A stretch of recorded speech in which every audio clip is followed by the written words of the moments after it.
Hello, Overdramaticus here. Before we begin the list, there's something important I should tell you. I love being able to buy as many books as I can on Roman military history, but I also love being able to afford food. So, this list will not cover any facts or weapons that I do not have historical sources for. Also, the list is in order of what I think is the most educational or interesting, so the top weapon might not necessarily be the weapon I think was actually the most effective historically. The top weapon will be whatever I can get the most interesting facts for. Number 9, the pilum or javelin. The Romans would throw the pilum at an enemy force before running in to engage with their gladius, as a typical welcome, because just saying hello is boring. Ideally, the pilum was supposed to break or bend when it hit an enemy shield so that it would either render the shield useless or be impossible to throw back at the Roman troops.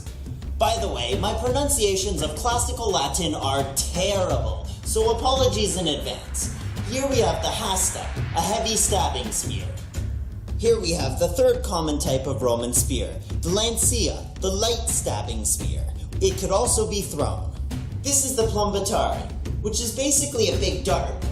Except instead of a dartboard, you have an angry screaming German whose exposed back is just begging to be redecorated. These were often carried by cavalry, who could carry up to 24 of them in a quiver. The sling, a weapon which could throw stones or lead balls. All slinger units in the Roman armies were auxiliary units. The most famous slingers were the men of the Balearic Islands and also the Cretans. And don't worry, I won't make a Cretan joke. That would be stupid. The bow.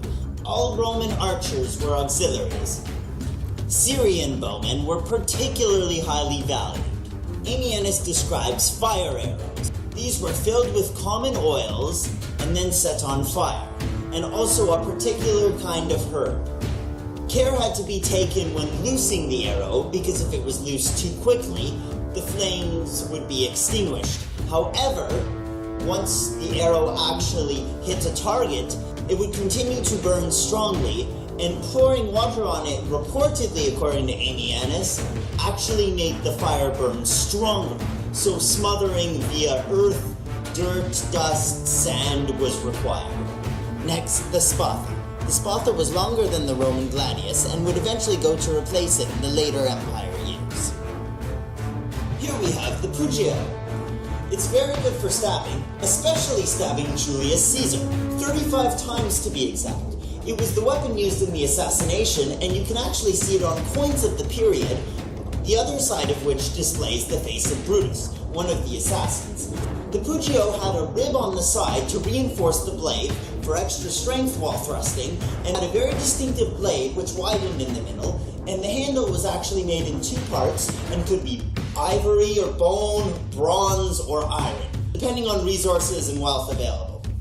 The pugio was drawn from the left side, as the right side was reserved for the gladius, and the pugio sat on a different belt than the gladius did. Last but not least, we have, of course, the famous gladius. The gladius is awesome, but I will try not to overinflate its qualities. So, the gladius stored name refers to actually three main variants. There's the gladius hispaniensis, which is also called the Spanish sword. It actually originated from the Iberian Peninsula by the Spanish Celts. The sword could be from 25 to 27 inches. It could be used for slashing, also stabbing through chainmail or light armor. The gladius hispaniensis was well balanced by the pommel at its end. Next, there's the mains or full-hem gladius, which could be from 20 to 24 inches in length, and it came into being around the time of Augustus's reign, around the mid-1st century AD. There was a switch to the Pompeian variant of gladius, which was from 16.5 inches to 21.6 inches, which made it a less heavy but also quicker weapon. The gladius was normally worn on the right side of the hip, because to draw across from the left side presented a risk to the legionary standing on your left. Some particularly beautiful examples of gladiuses have been found from the Republican and the Imperial era, made partially out of gold construction or with golden scabbards, which would have been very valued possessions of imperial officers.